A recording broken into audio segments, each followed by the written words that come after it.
Gets away from Kante, plays down the line for Suarez. 98 of the year, Suarez. He's a big chance. Ramos. Suarez, what's he going to do? Tries to feed it back. Is that going to come to Ronaldo? Just trying to get a foot on that, maybe. Pull it now. The man that Bullock loves. Half turn there from Torres. Vieira back to Suarez on the finesse, and there we have it. The Bullock is in London. He turns around. He celebrates. The Bullock. He had a plan, and he's performed it. You're listening to the FUT Champions Podcast with Richard and Brandon. Hello and welcome to the FUT Champs Podcast. You're probably thinking, that's not Brandon. You're correct, that isn't Brandon this week. He's away in Paris with the other half, and usually at this point I'd introduce Colin. Colin's not here either. He's actually in Lithuania, I believe, at the Strawberry Fields charity tournament, FIFA tournament, so all the best to the Roma guys out there competing. You are left with me, Richard Buckley. Welcome, and let's jump right into it. We've got a Christmas special for everybody listening over the festive period, and it's a one-on-one interview, so we're going to try and get as much out of this man as possible. Probably he's up there in the top 5, I'd say, pros at the minute across both consoles. Welcome to the show, August Rosemeyer, Hashtag Agge. Thank you, a pleasure to attend.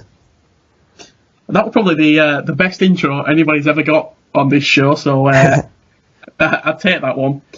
Let's start last year when you were at PSG.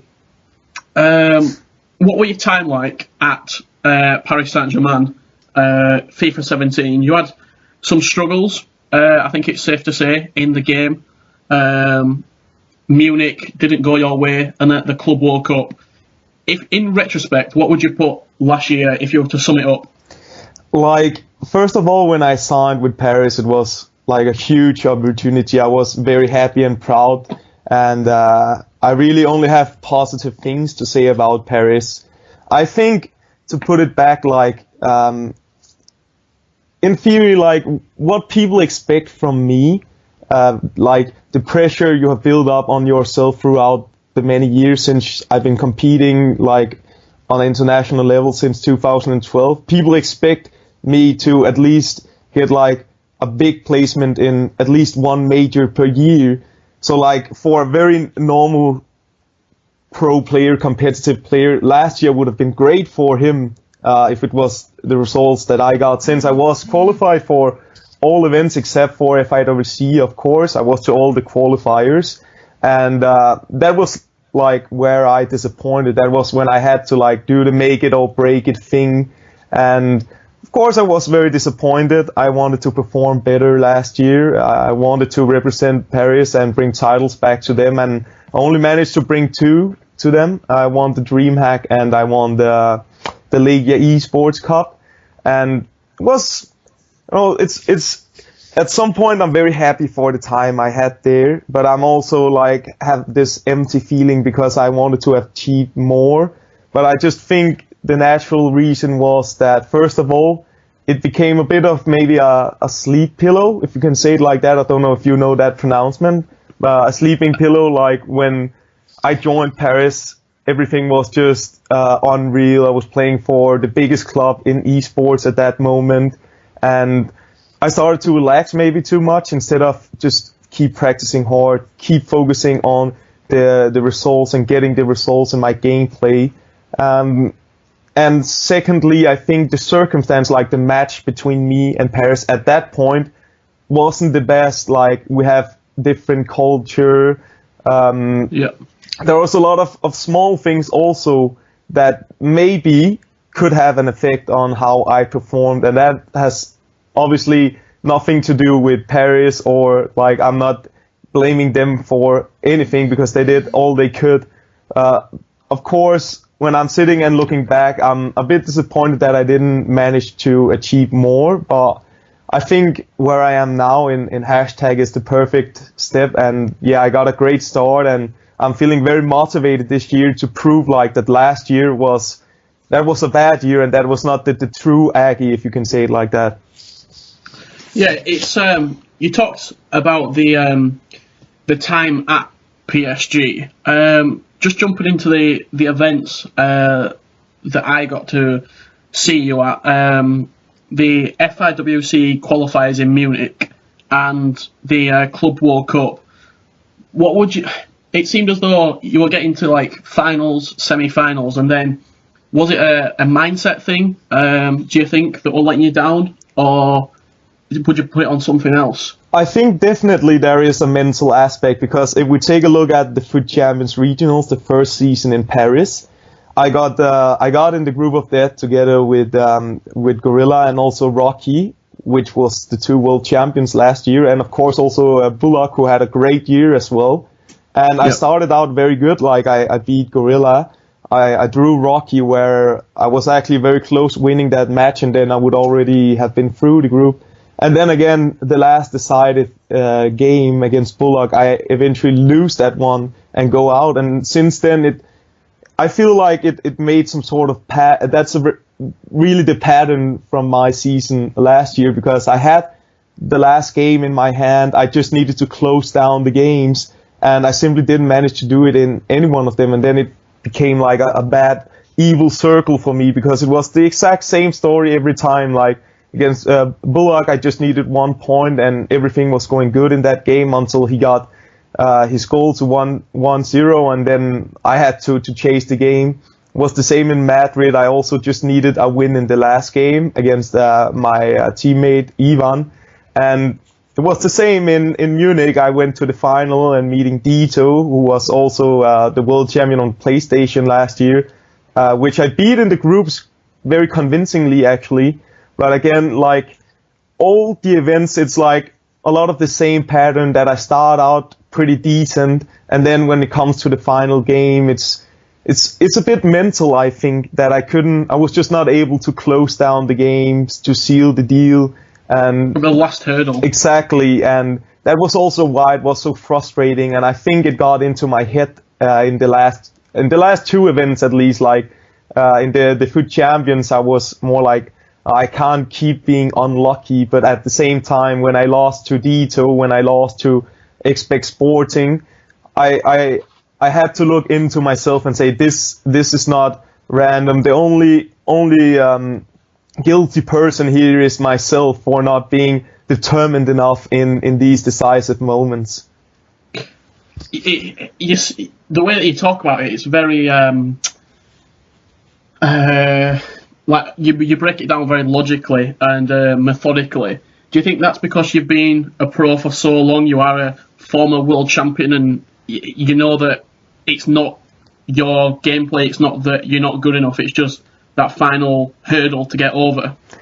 I think it's very important, and I think a lot of FIFA players, competitive FIFA player and pro players, can actually should take a bigger look into that you're always, as a competitive player, which I understand and which I can still do myself sometimes, start giving other things the reasons of why you're perhaps are losing a game or tournament. And I think what made me grow as a player since day one was that I was always able to review my tournaments, my games, and tell myself, what did I do wrong? What do I need to improve in order to succeed next time? And I came very far with this mentality, and this is why I'm just keep sticking to that one, because I know it works, and you have to work with yourself in order to succeed. It doesn't help anything if you start giving environment, circumstances, luck the reason for why you're perhaps losing a game. Yeah, that is in the past. That was FIFA 17. We're now on to FIFA 18. Before we break down your November qualifying month, which the perfect qualifying month, may I add, what are your general thoughts on FIFA 18 so far? We've had a few patches since the game launched back in September. Where do you see the game going forward, and what's your thoughts been on it so far?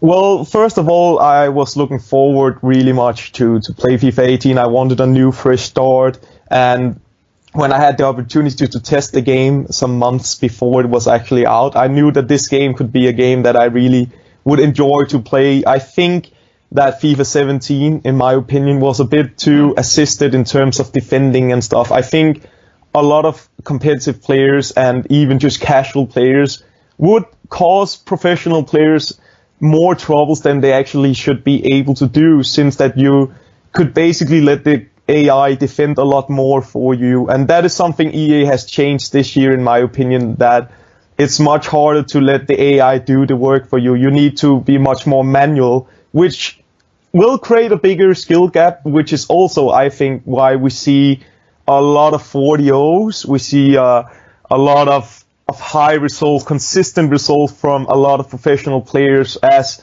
you know, and many others who are listening to this podcast probably realize, is that you see some sick runs. For example, Shells doing 280 wins in a row. That would not have been possible, I think, last year, but it is definitely possible this year, because I think there's a bigger skill gap, and that is why I really also enjoy this game. I don't know, I think the patches that came out was really necessary, because in the beginning there was some major things, like the goalkeepers didn't save anything. Yep. It was too much arcade play, if you ask me. But after the patches here, I think we're getting closer to a really, really nice game. I'm not saying the game is perfect. It will never be perfect. I just think that it's good as it is right now. Of course, as mentioned, there can always be room for improvement. But I generally think that they made a solid game. And what I don't think and hope EA will do is like keep doing new patches, etc. with the gameplay, because if they keep making these patches, I believe these 2 or 3 patches came like very quick after each other, then you will have to adjust all the time, and people just need time to get used to this gameplay, to this game, instead of have to adjust like every second week or whatever when they come the new patches. Yeah, I think a lot of people with the patches don't adjust well enough. I think that's a good way of putting it. So you see on Twitter a lot of people saying that the patches ruin the game. I think those people just haven't fully grasped the patch, and it's very easy to, if you don't understand something, to like bash it and to say that something else before it was better. Whereas for me right now, I'd say I'm more than a casual player, because I play FIFA every single day, but for somebody who plays FIFA every day, I really like how the game's playing right now. I think it's very fluid going forward. I think the passing's really smooth, and the only thing for me which has been a little bit of a problem has been connection in FUT Champs and online. Good segue into FUT Champs. A lot of pros at the minute are speaking about matchmaking, playing in certain kits, playing home or away. What is your opinion on it all, Agge? I think that right now, as you say, there is a lot of discussions regarding matchmaking, playing home, away, the servers. I wanted to like make an example, like, because I see a lot of people are wondering why top 100 players aren't facing each other that much. And if you say like we have 100 players, then we have to first of all split it up, like we don't play at the same time, all of us. That's one thing. Then we have players from different regions, which means we will not match up against each other. I think it's not possible. Then there is different kind of internet types, I think. I think it maybe has like an impact that you can't match up against certain internet providers. I'm not sure about this point though. But if you take it up like that, then it's hard to match up against like all these players. Then you will perhaps match up against 1 or 2 or maximum 5 players in like a weekend. But then obviously there is some cherry picking. There is some home and away, as some professional and competitive FIFA players do, playing only home, which I personally don't do. I play home and away because I don't know what like the difference should be. The benefit is to playing home. Yeah, and like if there is any at all. Yeah, and I don't see like any beneficial part of it. Some pros has been speaking about that you can play in your own stadium, or that there is less delay if you play at home. But my personal experience doesn't say that to me. It actually, for me, it doesn't matter. I don't like I do respect that some pro and competitive players, they prefer to play all their games home, but I personally just don't do it. I don't see the point in doing it. And I also think it takes too much time, because 40 games is already like a lot of games to scrap through every weekend. So I'm trying to save some time there, because if you only play home, you can really use a lot of time every weekend on it. But in terms of cherry picking and stuff, it's not really often that we match up against each other, I think.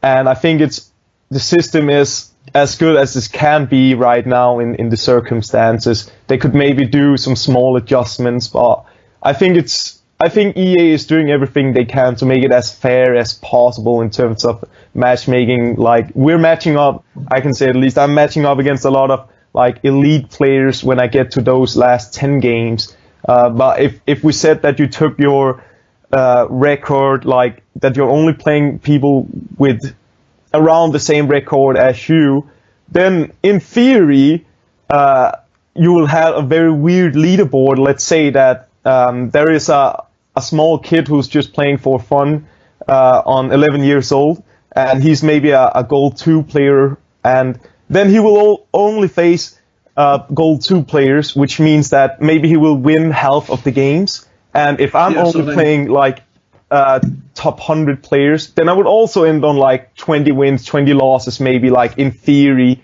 which means that the leaderboard will lie a bit, if you ask me. But it's just some theory I had, and I think it's a very interesting subject, and I'd like to discuss it with everyone. But I just think that EA is having a good system as it is right now, and I think there is just a skill gap this year again, which is why we see like consistently the same players hitting top 100 all the time.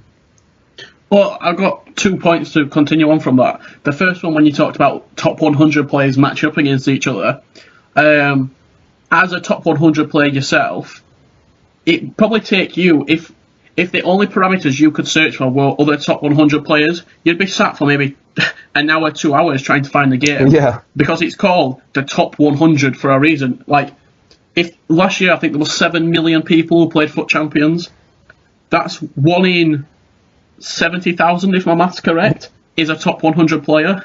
So you're not, like, it's feasibly impossible to match up in your last 10 games against 3 top 100 players, because it's just, the game's not going to do it. It's going to go on connection, it's going to go on where you are located, or anything along those lines. I'm not sure how matchmaking officially works, like the inner matchmaking, but I'm sure it's connection based, because that is the number one argument for a good connection, is you want to be located near each other, or you want to be connected into a server that's you're both on the same server, so there's no delay or input delay. The second thing that you spoke of was with the cherry picking of opponents. I know a lot of people who do want to get top 100 will only play home games with the kits as well. It fascinates me that if you match up against somebody and they're using a yellow PSG kit, you're automatically going into that game with a negative mindset, because you think, oh, this could be a pro, this could be someone who knows the game or is a competitive player. All it is a kit. Do you think next year that there's going to be just a black and a white kit in FUT Champions? Personally, I don't think that's a good move. I think you've seen it this year with the introduction of the hashtag kit, with the Roma esports kits. I don't think that's the way that they're going to go. But I've seen a lot of people on Twitter and on Reddit supporting just a red and a blue kit next year in FUT Champions. Yeah, as you say, it's definitely possible that it could be like this scenario. But again, EA has a lot of, like, it takes a bit of the fun away, right? That you can't use the kits you want to. It destroys a bit of the stuff, the esports kits added to the game, and that maybe like Wolfsburg players or Ajax players want to play with their kits, and that just destroys some of the fun. I can see it from a more competitive angle, that if you want to avoid cherry picking and stuff, then it could be an opportunity, but I just don't think it's going to happen. And regardless of what people say in terms of cherry picking and stuff, to do 40 or to come in top 100 is not something you just do. It's really tough.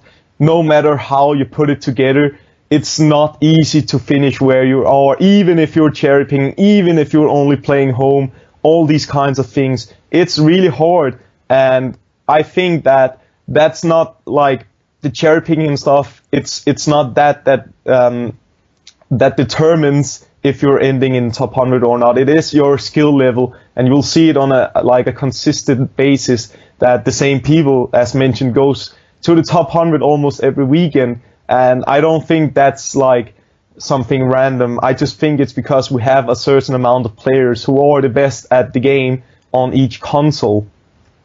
And you'll see those best players at the tournaments next year with playing against each other. The first tournament was announced, I believe it was a week ago in Barcelona. Fantastic event. We're going to speak about that in a little bit. But before we do get on to Barcelona, I want to talk about joining Hashtag United. When did the talks start? Because when Tass did leave, you were the one that I didn't even think that it would be a move for you. So when did all that take place, and how did the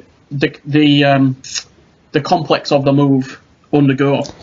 Well, basically, I knew for a lot of time that I would be leaving Paris Saint-Germain. That was actually determined by the end of the season. So at that point, me and my agent were already discovering a bit, like, is there any new clubs coming into it? And first of all, I was thinking, I want to get to a new club because I believe that was the future for me. But then Spencer wrote me, and of course my good friend Boris Legend, he wrote me that they could actually use me, and I started speaking a bit with Spencer and hearing out which plans they had for the future. And I said to myself, right now, is it really that important to be a part of a football club? I mean, what is the difference? Because I can just take an funny example, because besides like the FIFA competitive part, like I want to do good, I want to stay in my best shape. There's also a lot of other things like commercial stuff, like being strong on social medias, etc. Which place would be most beneficial for me? Where do I get like that enjoyment of playing FIFA back? Because that was what I was looking for. I felt like I lost a bit of my focus and determination to like dedication of trying to be the best player in the world. I felt I lost a bit like the enjoyment and spending so many hours per day on playing the game. I felt I need a place now where I would love playing FIFA again, where I like to be where I am, where I want to sacrifice everything for my teammates, all these kind of things. And when Spencer wrote me, I'm not sure when it was, probably in August or September, around that, as I remember, probably in middle September, we had a chat and we asked each other into our expectations for the upcoming year, and everything he said just suited my plans so well. And of course, it was just a bonus that I knew that Harry and also Ivan was there. So I knew that I would have the best possible teammates for me in this moment. And I just think that it was the perfect match for me. And all these clubs, there was a lot of clubs who contacted me and wanted to get me in. I didn't really care about that because I wanted to come to a place where I could get my dedication and motivation back.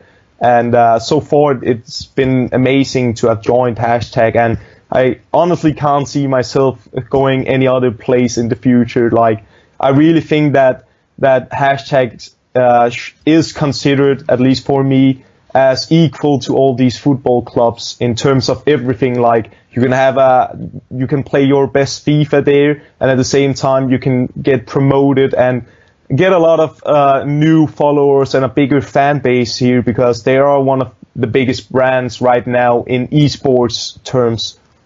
Yeah, they're probably the biggest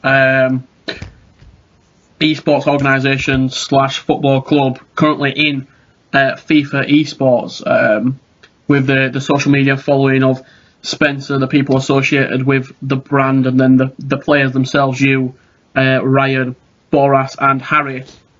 In November, you did hit the perfect 160 at the Hashtag headquarters. What was that process like, and how did you feel about playing FIFA next to them guys? Well, it was an amazing concept, because this was also one of the things I spoke with Spencer about before I actually signed with Hashtag, that he had this plan of getting all of us together and playing in the same office, being able to help each other in some tough games mentally, like if I needed some coaching, or just the fact that you're together and you're feeling like a real team. I think a lot of organizations like clubs and esports teams should do that as well, in order to maximize your players' performances. And as I could feel, and as the results shows, it had a great impact on me, being one place for a month where I only focused on one thing, and that was playing my best FIFA and qualifying for Barcelona. And everything just went my way. Obviously, when you're at a certain place and the setting is that you just need to perform and you just need to stay in shape, and you're only focusing on that, you will reach a very high level. And that was also what I felt throughout the entire month, that I could actually do this perfect month, because I felt that I was in the best shape so far of my FIFA 18 year. I know it's still very early, and I need to clutch up even more here in the next following months. But I just could feel how big an impact it actually had on me in a positive way. And I'm not sure that I would have done the perfect month if I would have stayed back in my own country, Denmark, for example, and played all the games. So I definitely think that it had a great effect on me. And as you can also see, Harry and Ryan also had very, very good results there. Boras played also very well from what I saw, and I'm sure that when the next qualification month is coming up, he will be in that top 64. I'm not doubting that for a second. Was the perfect 160 ever in doubt when you were playing? Well, both, and of course you have a lot of tight games. You have that every weekend where you need those margins, but surprisingly enough for myself, when I hit 40 the first week, I was actually back here in Denmark. I had to travel to London some days after. I was very ill, and I had a lot of I was very ill, let's just say that. And I won one game on penalties, where I was behind the entire game, just chasing, scoring a lot of goals on kickoff. And after that, it just took some of the pressure away, because I had the perfect start. Now everyone else was chasing me because I had this 40-0. So I knew that, well, I just have to keep performing on a regular basis. So when I did the 40-0 back to back, I had 2 weeks more, and all pressure was gone. I was just playing the weekend league and enjoying my games. And I could just feel that I had that extra determination and focus and enjoyment of playing the game. And when you have that, it's really hard to stop you as a pro player. Of course, you have some games. I had some games the last weekend, I think it was, where I was behind with 2 or 3-0, but I just had that mentality that, well, I'm going to go down now and score 6 goals. And that's basically what happened in some of the games. So I think that the mentality was just too good to break me down that month. And again, I think it was the circumstances, and of course the good start, and of course also that I had every momentum with me, the margins in those tough games you had every weekend. So a little a shift of point. We've not actually spoke about this on the podcast before, but it just come into my mind right now. It is Thursday today, and rewards come out on a Thursday. For finishing top 100, you get, I believe, 11 informs, 81 and above from the team of the week that you open the packs on. So a lot of people save the rewards and then open it when they see a good team of the week. And a lot of people have been opening their rewards the week, which is this week, the podcast is recorded, where it's Neymar and Suarez, the two big players. In your personal opinion, do you think rewards need to be slightly changed? Do you think that 11 informs is a big enough reward for finishing the top 100, or do you think it should scale up, that you get maybe in elite you can pick up maybe 6 informs, 81 rated and above, and then in that top 100 you might get only 83 rated players and above? What's your opinion on the reward system? I think the reward system is actually quite good, at least for top 100. And just to like state some facts about that. Like when I'm playing in the FUT Champions Weekend League, I nearly never face a team without like an icon, without some inform or red players. Like everyone have a very good team this year compared to last year. Like it's actually really surprising how good the teams are you're playing against. Like now, if you're playing a team like with Martial, Ousmane Dembele, maybe inform Alessandrini and Mbappe, these teams will be considered as like, oh yes, I got an easy team to play against. Like where back in the time, if you saw these players or like icons, you would say like, oh, this guy is one of the toughest teams I will be facing this weekend. But the time has changed, and I think that because of the FUT Champions rewards and people are playing it a lot, I think that the rewards just shows, like, I mean, the teams just shows that people are getting good rewards. People are really getting decent rewards they can accept and they can like build on their teams with. The only little issue I would say is, at least on PS4, is that it is so hard to get into top 100, and the skill points plays a big part. And there is still a huge gap from like just finishing in Elite 1 to like just miss out top 100. It's like 3 or 4 wins in the difference. I think maybe there should be like some solution. If you get like, let's say 36 or 37 wins, maybe you should have like 7 informed players or 8 informed players and some more 100k packs or something like that. I don't know exactly how EA could do that, but I feel a bit bad for some people, and it will also happen to me. Luckily, I didn't miss out top 100 yet, but it will happen sometime. Then I would also feel a bit bad if I just miss out on skill points, and then I will end up with like Elite 1 rewards. So maybe like if 34 wins is Elite 1, maybe 35, 36, 37, maybe it could be Platinum rewards, and that's where you might pick up 6 inform, 7 inform, and then 8 inform. But obviously, if the top 100 comes down, you then get into that top 100. Like it's almost a transparent rewards system. So if you do get more than 34, you can qualify to get those rewards. But then if the top 100 for 1 week maybe is only 36 wins on PlayStation 4, you don't get the platinum. You just go straight into the top 100. I could definitely see something along those lines working potentially. Yeah. Yeah, that's my thought, at least, like that some of these players where you know that like they are good enough for top 100 but they lost just on skill points or stuff like that, they should be rewarded a bit more better than maybe people who finish Elite 1 sometimes or just are having a good weekend. I miss some consistency about that, but overall, I think that rewarding system is pretty nice, and I'm saying that even though I don't have a lot of pack luck. So I definitely think that the reward system is pretty decent as it is. But again, it's interesting to hear people's opinion about this, because I know that some people think that we're getting not good enough rewards, and some people think that we're getting too much. So it's like a very hard balance for EA, I think, to adjust like what is the perfect, or the perfect rewards is maybe wrong word to use, but the ideal rewards for everyone, so everyone is satisfied with like putting 40 games every weekend and get rewarded as they deserve to be.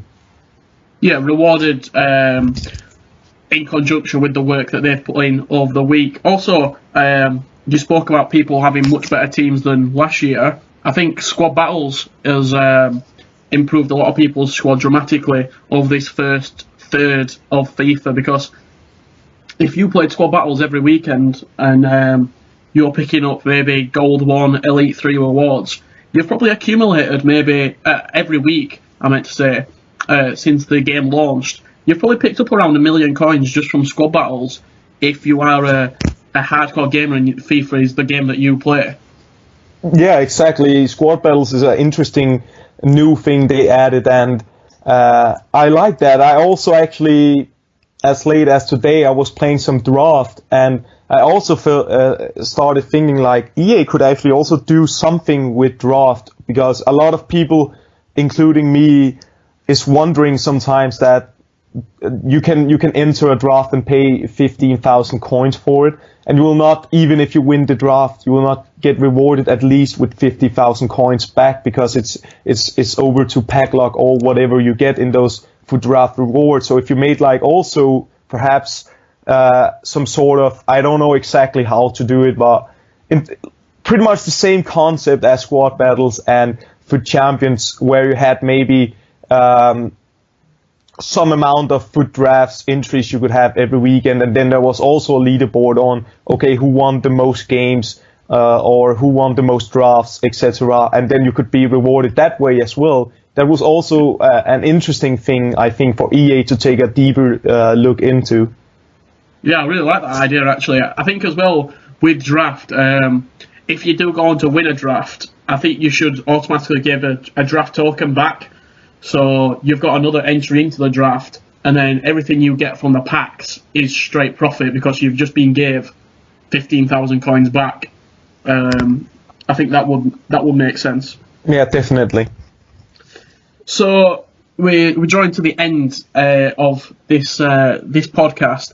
The last thing I want to touch on is the Barcelona regional. It's going to be 64 players on Xbox, 64 on PlayStation 4. This is probably, I'd go out on a limb and say, the biggest tournament just in sheer amount of numbers at an event. What are your thoughts going into the tournament? Have you got anything? Because hopefully somebody from EA or from anybody who's organising the tournament can have a listen to this. Have you got anything from a player's perspective which you would like to be implemented? Has anything in previous events gone wrong, or do you think that this could have been done better, maybe with time scheduling or placement of matches, etc.? Well, I definitely think that I'm sure EA has learned a lot from last year in terms of how to host such a competition, and now they have even more players to watch out for here. Like, it's going to be interesting, first of all, how they will do the setup, because we are a lot of players, which will means that probably if we're playing on super accounts, we need a lot of super accounts. But some other point is, of course, the time schedule.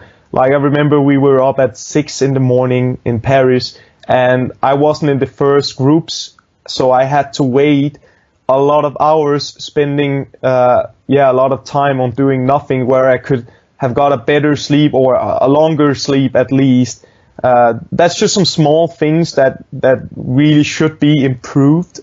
Also in terms of waiting time, I already spoke a bit about that, but it was like kind of the same scenario to all of these events. So that is definitely the most interesting thing. And then again, the format, because I wasn't a fan of the format last year, because you could lose one game in the group and then you could in theory already be out, because even if you won 2 games, 2 other players could win 2 games, and then it would come down to goal difference or head to head, I guess. So I hope that they will make a format that is more suitable for everyone, and where you will have some more games to play. So like, if you play more games, I think you will also have like the right winners every time. Like, if I'm just trying to think very rational. So that is what I'm expecting, like, in terms of how they're going to host the tournament. But I think they have a very interesting plan for this year, EA. So I'm not doubting how they're going to do it. I think it's going to be great, and I'm really looking forward to compete and to see how my level offline is this year, because I haven't really played a lot of offline. This year it's most likely been FUT Champs and online friendlies, and of course to play against the other best players in the world on my console. that's also going to be interesting, because one thing is that I'm doing good in FUT Champions, where I play the majority of the players is not competitive FIFA players. So I'm just looking forward to see how my level adjusts against other professional players. One thing that took a lot of players off guard at the FIFA Interactive World Cup Grand Finals last year in London was the squad requirements and the restrictions on Ultimate Team squads. I believe it was you're allowed a maximum of 3 legends and 3 95 plus rated players in your squad, and that was it.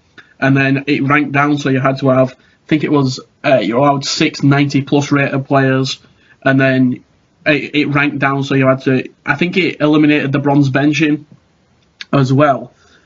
Do you think that these squad requirements and restrictions will come into this event? Because just thinking about it, if a 98 rated Pele or a 97 Maradona or a 96 R9 Ronaldo is in the game in January, surely there's going to be so many high rated players, because you're also going to have the Team of the Year players available: Modric, Kroos, Ramos, Ronaldo, Messi.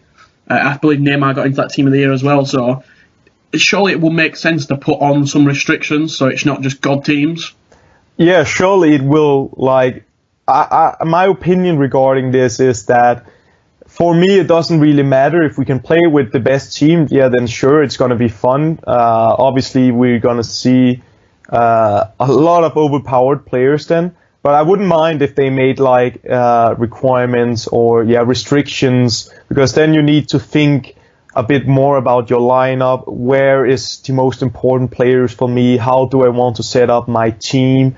And that would be very interesting as well. So I'm really open for whatever EA are planning to do with the teams. I already have an idea of how, like, you need to prepare for these kind of things, because these scenarios can happen. So I'm already like a bit in a thinking box on how I would actually set up my team if there will be restrictions. But I just hope that EA perhaps gives us this kind of info some days before the actual event and not like one day before, because then it's harder. Like, I'm probably one of the only ones maybe who are preparing like this with the mindset of that there could be some restrictions. So they need to be out in good time and tell people so they can actually practice with a different team or with the team they have in mind they think they will play with if there comes restrictions.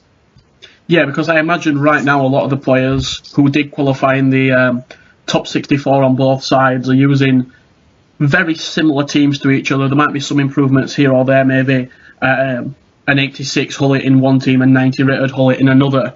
So it will be fascinating to see if there are restrictions, how different players do cope with it, because I think that was one of the big things back in London, that a few players they couldn't get to grasp with using a different team. Thank you very much for joining me today, Agge. It's been a one-on-one chat, and I have thoroughly enjoyed it. Well, it's been a pleasure to attend. I always wanted to come on since I heard the first podcast, so it was a pleasure. And yeah, a one-on-one chat is always good. Thank you very much. And if you have enjoyed the podcast, be sure to drop us a follow on Twitter at FUT Champs Pod. You can follow Agge as well. Is it at Hashtag Agge? Yes, it is. And have a very Merry Christmas. Thank you for listening, and we'll see you next time.